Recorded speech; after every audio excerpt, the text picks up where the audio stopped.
Buenas noches, España. Cada noche, de lunes a viernes, estamos analizando la actualidad del día desde puntos de vista diferentes y políticamente incorrectos. Comenzamos Buenas noches, España.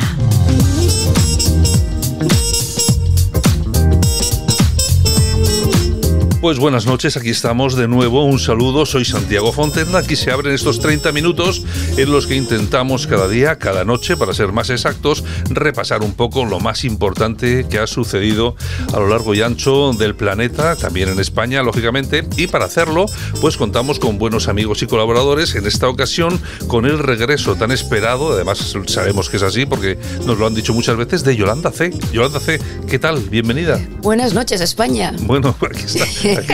Aquí está de nuevo Yolanda C., que no se podía perder la nueva aventura de la radio, que se irá ampliando sucesivamente. Y bueno, y me imagino que traerás como siempre tus secciones, ¿no? Dos cosillas para amenizar la noche, que se dice. Dos cositas para despedir el día, para amenizar la noche. Pues bueno, en fin, pues nada, pues si te parece, comenzamos con lo que tú quieras. ¿Comenzamos con la subvención? Pues venga, vamos a ir con las subvenciones para enterarnos exactamente de qué se está gastando nuestro dinero. Subvenciones, subvenciones y más subvenciones. Los políticos se inventan cualquier cosa con tal de regalar nuestro dinero. Bueno, ¿qué tenemos por ahí? Bueno, hoy la cosa va de comidas. Hombre, de comidas. Seguro que hay socialistas implicados. Efectivo, Gondel. Pues mira, tenemos al ministro Álvarez, el ministro de Exteriores, que va a destinar más de 600.000 euros pues a catering. Entre ellos pues va a haber vinos de todo tipo y condición. 125 vinos diferentes, grandes reservas, pescados en condiciones. Vamos, que para esto no sobra... Pero yo de todas formas en las noticias se destacaba, bueno, es que hay vinos que son gran reserva. Vamos a ver. Sí. No, vamos a ver, un gran reserva no tiene por qué ser caro, porque puede haber un reserva o tal y cual que sea muchísimo más caro. Lo que sorprende son 600.000 euros del ala en catering. Claro. 600.000 euros, que para la gente ya que tiene cierta edad son 100 millones de las antiguas pesetas. ¿Qué es eso para un socialista de bien? ¿Usted sabe el jamón que hay que comer para gastarse 100 millones de las antiguas pesetas, 600.000 euros, y el vino que hay que beber? A las colas del hambre le mandaba yo al ministro and company. Es increíble. ¿Qué más tenemos? Bueno, pues nos vamos con el personaje del día, si te parece. Vamos con él. El personaje que marca la diferencia, para bien o para mal. El personaje del día es... Tito Berni. Este marca la diferencia siempre.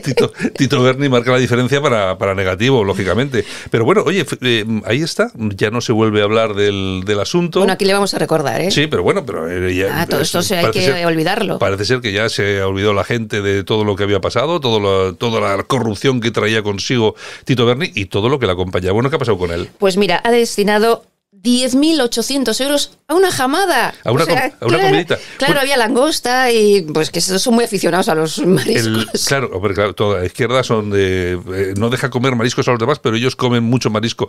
De todas formas, fíjate cómo están las cosas. El tío en el escándalo que se ha metido, la corrupción, el tío tiene 1.000 ojos encima.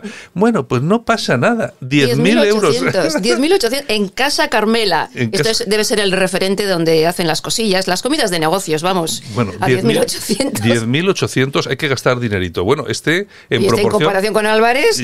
Ya te digo, en proporción ha gastado más dinero. Bueno, ¿qué más? Ay, señor. Bueno, pues nos vamos con las toñejas. ¿A quién le vamos a dar unas toñejitas? Inés Rey. Esta señora es la alcaldesa de La Coruña.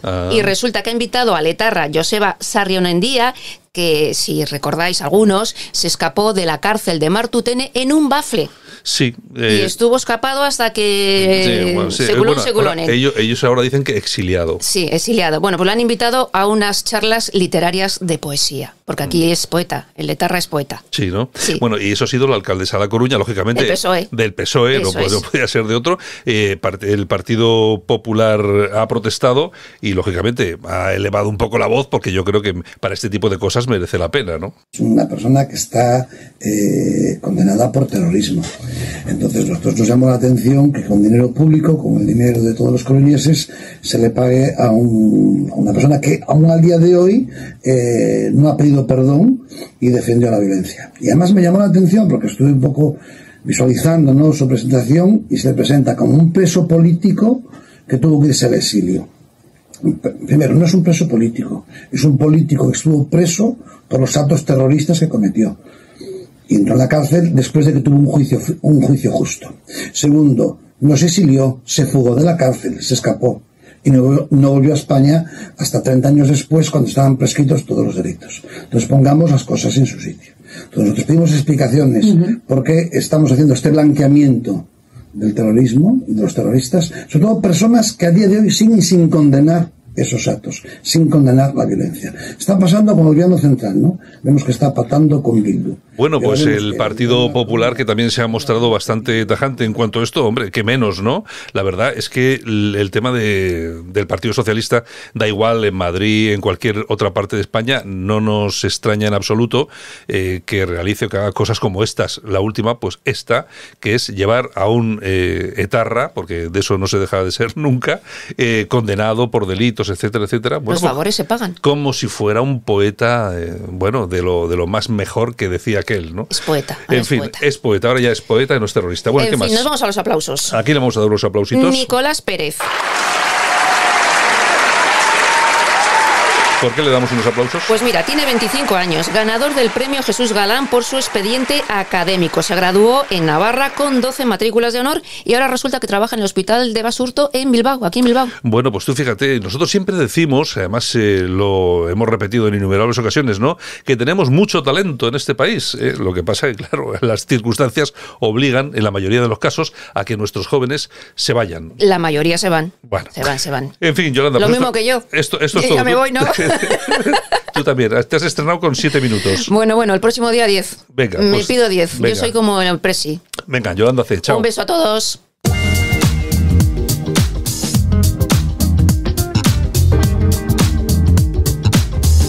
Bueno, pues aquí continuamos en esta Buenas noches España. Vamos a analizar un poquitín la actualidad tanto nacional como internacional y lo hacemos como cada día con nuestro buen amigo, el profesor Sergio Fernández Riquelme. Don Sergio, ¿qué tal? Bienvenido. Buenas noches, Santiago. Bueno, oye, qué alegría nos están dando los de Junts, nos están alegrando la escena política. Se está la cosa convirtiendo en algo entretenido, ¿no? La verdad es que sin ellos la vida política española sería soporífera, ¿no? Y esta gente ultraderechista y separatista, y xenófoba, por desgracia, y xenófoba, le está dando picante, ¿no? a este país tan destruido como estamos viendo. Elección tras elección. ¿Quién iba a suponerse que un puñado de racistas de estos medio nazis o nazis enteros, oye, y nos iban a alegrar de esta manera, ¿no? Y sobre todo a preocupar tanto a Pedro Sánchez. Están haciendo su trabajo perfectamente. Tienen secuestrado al Estado español, que es un Estado fallido, y lo venimos diciendo desde hace mucho tiempo y se está demostrando en prácticamente todas las esferas de la vida y por tanto también en la vida política. Y si hay un Estado fallido, hay un gobierno fallido. Y lo sabe muy bien esta gente que va a secuestrar, como está haciendo, va a chantajear, como está haciendo, pues no solo a este gobierno, sino a toda la población. Y la verdad es que, por desgracia, como he dicho antes, es lo único picante que hay en la vida política española. Entre tanto, ¿no?, pagafantas partitocráticos, pues estos señores saben perfectamente cómo doblegar a un país que supuestamente era potencia, ¿no?, económica, un país referente en muchas cosas, y vemos cómo su gobierno, su Estado y su población se arrastra miserablemente por un puñado de votos. Bueno, pues ellos están haciendo lo que deben hacer. Yo, si estuviese en su papel, pues sería lo mismo o más. En todo caso, la proposición de ley de amnistía, que perseguía perdonar una década del proceso, pues ha naufragado, ya todos nuestros oyentes seguramente que lo saben, ha naufragado en el Congreso de los Diputados por las exigencias de Junts, que reclamaba el blindaje total frente a las acusaciones de terrorismo y el perdón de los delitos de traición y contra la paz o la independencia del Estado y relativos a la defensa nacional. Y atención, porque su inclusión habría impedido seguir adelante al juez del caso Volov, que insiste en la conexión del independentismo catalán con Rusia. Más allá de estos asuntos de Rusia, de los que también vamos a hablar ahora dentro de un momento, a mí me parece que la demostración empírica, que seguramente no habíamos visto jamás, de un gobierno sumiso, arrodillado frente a una minoría como esta, la verdad es que, aparte de que no lo habíamos visto nunca, pero ya sé que esto no es bueno para España, pero a mí, tengo que decirlo, lo siento, me alegra. Es que yo lo veo y la verdad es que disfruto. Yo me lo estoy pasando bien, Sergio. Sí, porque es la única, realmente la única alternativa al gobierno de Pedro Sánchez. La única forma de que caiga el gobierno de Pedro Sánchez es que los de Junts lo hagan caer, porque el resto de la oposición ya hemos visto que tiene pocos instrumentos legislativos y tiene poca movilización en la calle. Y es paradójico que el único que pueda hacer frente a este señor es Junts, porque este gobierno puede manipular los datos económicos, ¿no? Y puede adoctrinar las aulas, puede subvencionar a la cultura, pero ¿qué pasa? Que no puede matar definitivamente a Montesquieu, que aún sobrevive un poquito en España cuando hay varios jueces que se están saltando a la torera las directrices del gobierno y van a encausar sí o sí a Puigdemont y a sus secuaces. Y eso lo sabe el independentismo catalán, lo sabe el gobierno socialista junto con Sumar, y claro, como esta ley posiblemente se pueda convertir en papel mojado, porque haya un par de jueces que decidan, saltándose esta ley, imputar a los independentistas por otras causas que no vengan recogidas, ¿no?, en el articulado de este texto nefasto, pues claro, los independentistas no son tontos porque saben que pueden aprobar algo que no va a servir a lo mejor para nada, ¿no?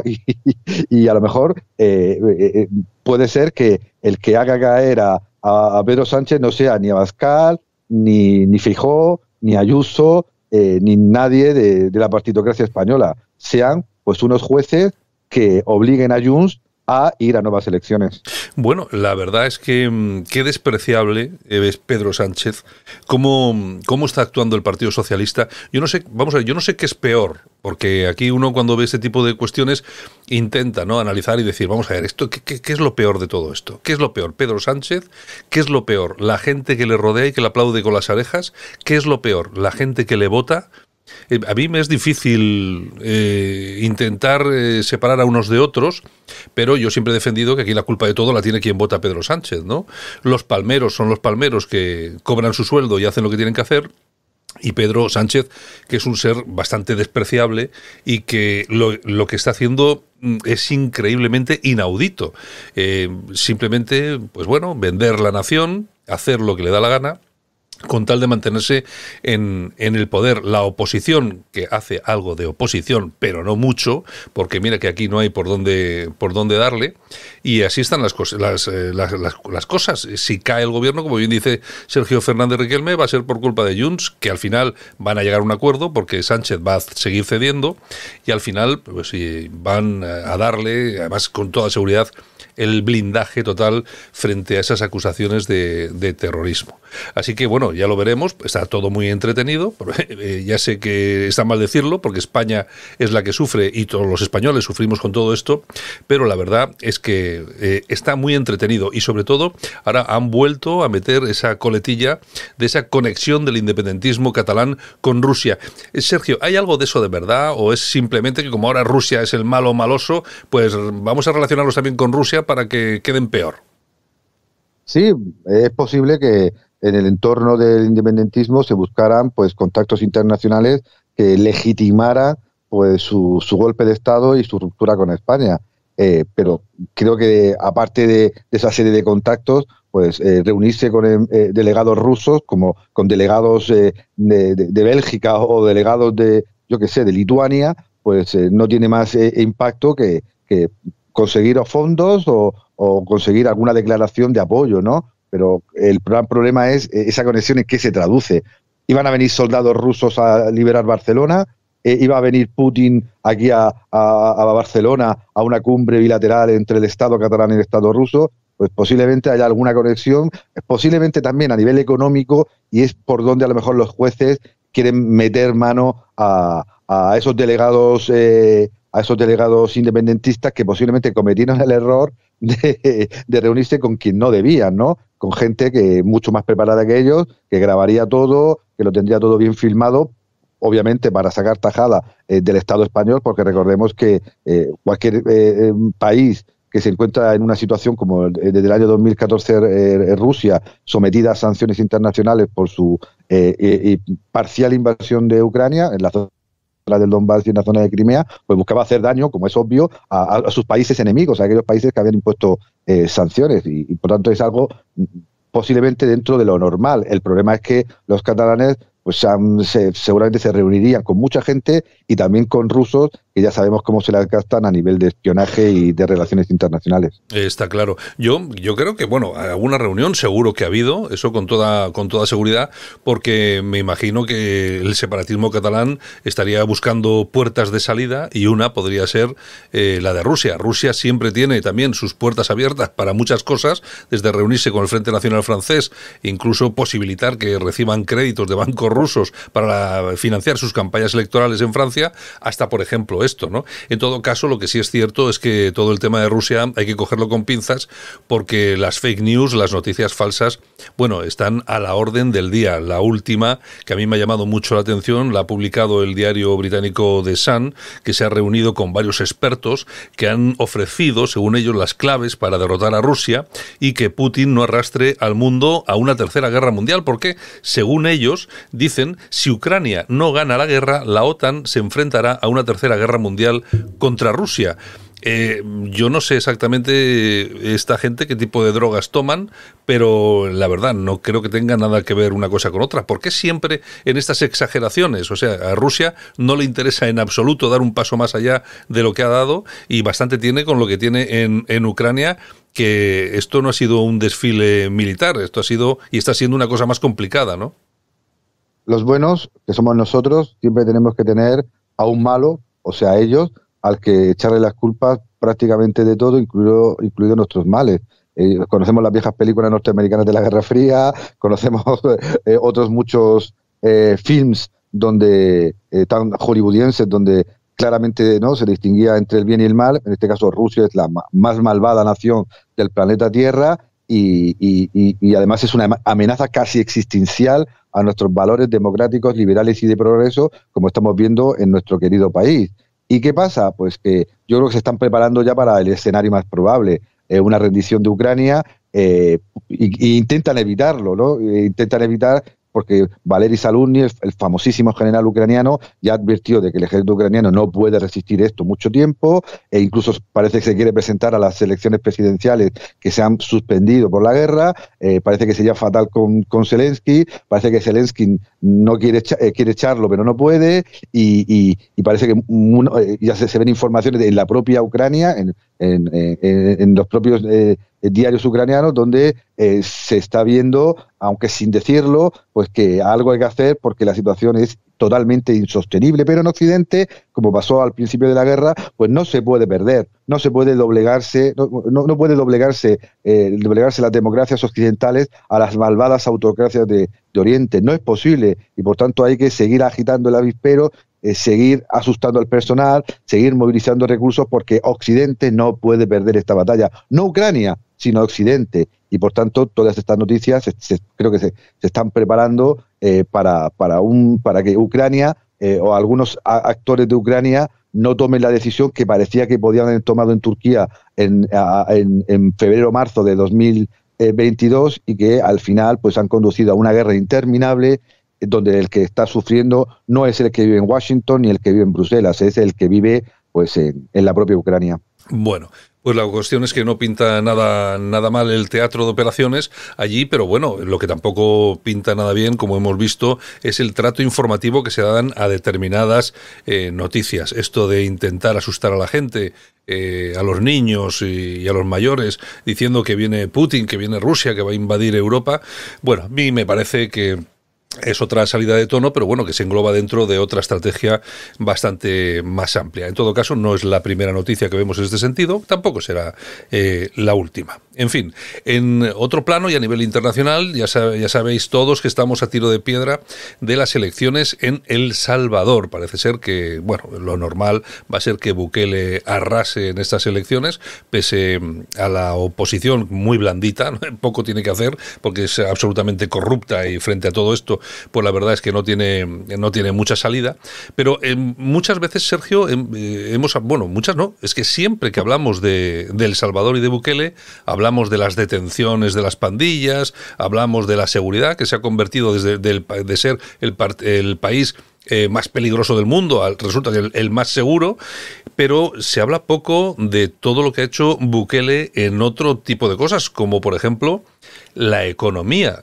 No se habla demasiado sobre ese asunto, igual seguramente porque a algunos les puede poner la cara roja, pero claro, ha descendido el paro hasta un 5%, JP Morgan está hablando de que se espera un crecimiento del 3,9% del PBI interanual, es decir, que es lo que se está observando no solamente es el tema de seguridad, que influye seguramente muy mucho en el tema económico, sino que también estamos viendo que se está convirtiendo en un país que puede ser receptor de muchísimos negocios, ahora sobre todo ahora que es seguro, y sobre todo con estas políticas de apertura económica que está poniendo en marcha Bukele, ¿no?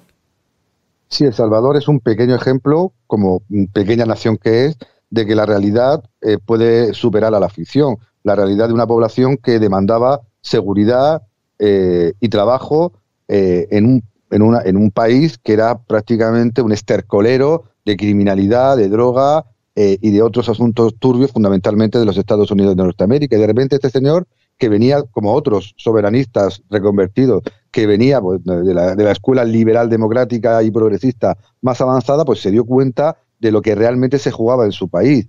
Y ahora pues se le llama dictador cool, para no sé si es para denigrarlo aún más, pero que arrasa las elecciones con datos maravillosos sobre delincuencia, es decir, ha bajado radicalmente, como hemos hablado en otros programas, sino también con estos datos económicos tan espectaculares para un país que hace una década en el furgón de cola en los índices de desarrollo humano, ¿no? La realidad de una ciudadanía que quiere pues, los principios de siempre, pues esa libertad basada en la seguridad, una economía pues, más o menos moderna y un respeto a sus valores tradicionales, más que esa ideología de viejos partidos políticos que sí, supuestamente eran muy democráticos, liberales y progresistas, pero tenían al país pues absolutamente destrozado.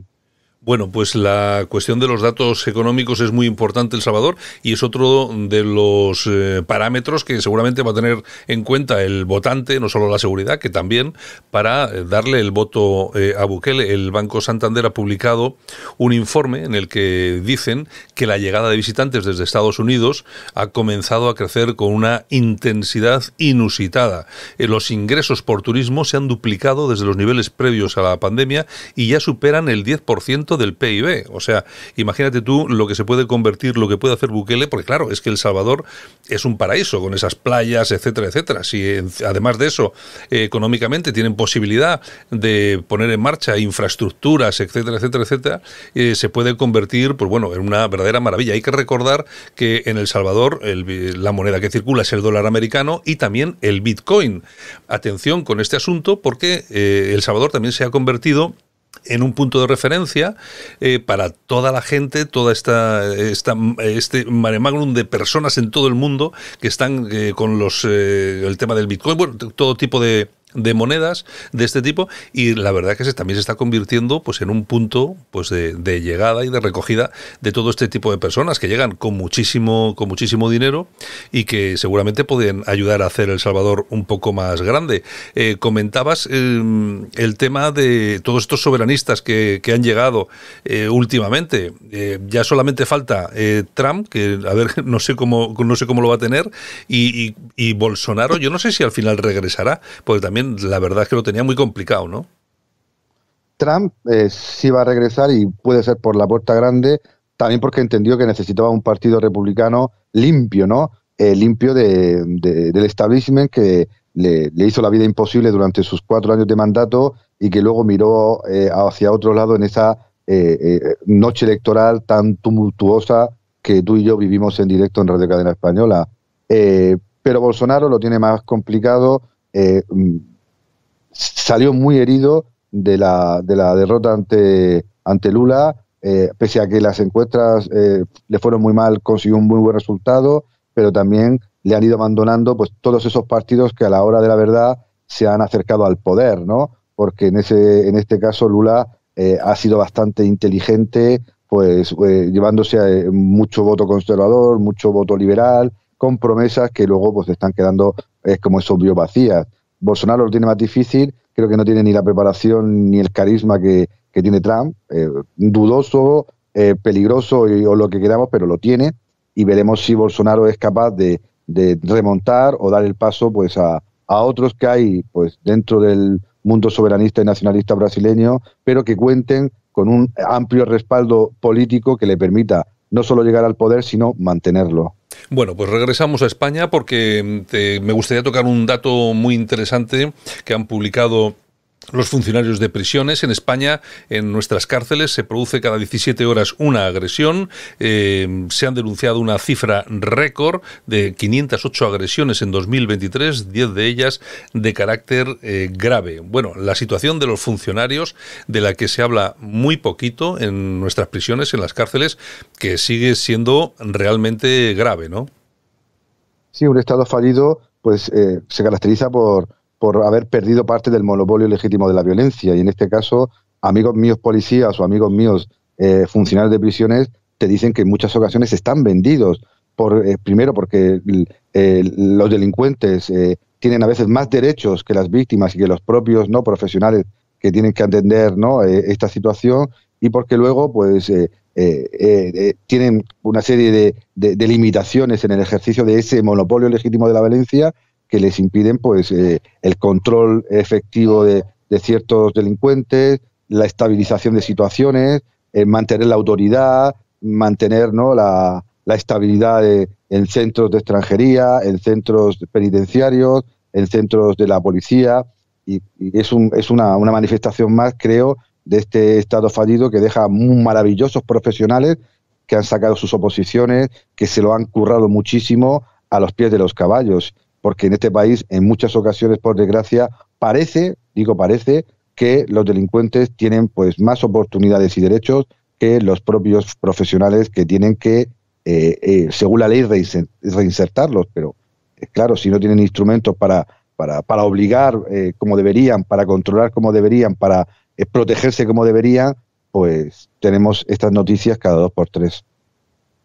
Bueno, nuestras cárceles que tienen y arrastran estos problemas con los funcionarios y también esa masificación, y por supuesto hay un porcentaje muy elevado de extranjeros en ellas. Bueno, unos porcentajes muy elevados pues porque lógicamente los índices de inseguridad son los que son, y además porque esto tiene cómplices que no ya solamente en España, que los hay, porque tenemos esas ONG, esos taxis ONGeros, pues, pero aparte de todo eso, también son desde esos países, desde los que se lanzan a todos estos inmigrantes hacia España, también tenemos esos cómplices, ¿no? Hemos sabido en las últimas horas también que España ha pedido a Marruecos que se controlen los aviones patera de su compañía nacional aérea, el Royal Air Maroc. Es decir, bajo este titular, que puede pasar así un poco desapercibido, lo que se encuentra es que le están llamando la atención a Marruecos porque, oye, nos estáis mandando en vuestros propios aviones de vuestra línea bandera inmigrantes a España. Bueno, la verdad es que con Marruecos no acabamos, es decir, siempre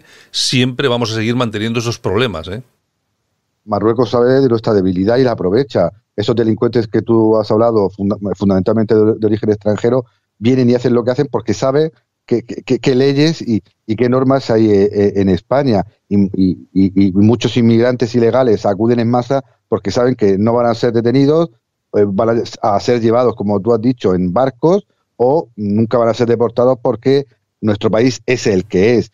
Todos nuestros enemigos, todos los que otros llaman invasores, otros que legítimamente vienen a buscarse la vida, en general, pues cualquiera que quiera infringir la ley parece que puede hacerlo en nuestro país. Y si por algún motivo pues se le caza, pues ni los funcionarios ni los policías tienen las herramientas para poder cumplir efectivamente la ley. Marruecos lo sabe perfectamente. Marruecos es una dictadura con una élite pues bastante, parece que perversa, que sabe utilizar en todo momento pues esos instrumentos de los que dispone para sacar dinero de España, y seguramente va a seguir pidiendo mucho más dinero, no para su población, no para el desarrollo de su nación, sino para sus carteras, para sus harems, quizás, pues chantajeando a España con pateras, con la valla de Melilla, o en este caso con estos aviones que demuestran que España, más que Estado fallido, es un Estado y perdónenme la expresión, de Chichinabo.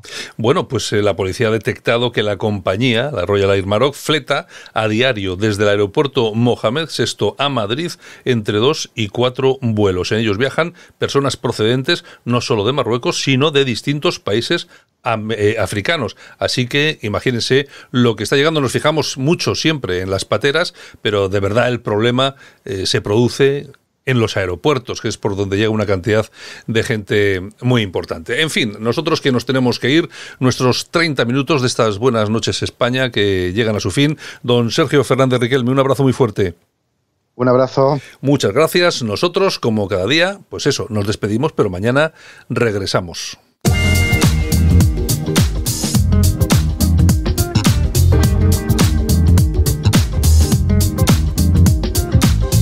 Esto ha sido todo por hoy. Gracias por escucharnos y recuerda que mañana a la misma hora estaremos contándote la verdad de las cosas. Lo dicho, un abrazo a todos. Soy Santiago Fontenla y mañana regresamos con más análisis de actualidad aquí en Buenas noches España. Chao, hasta mañana.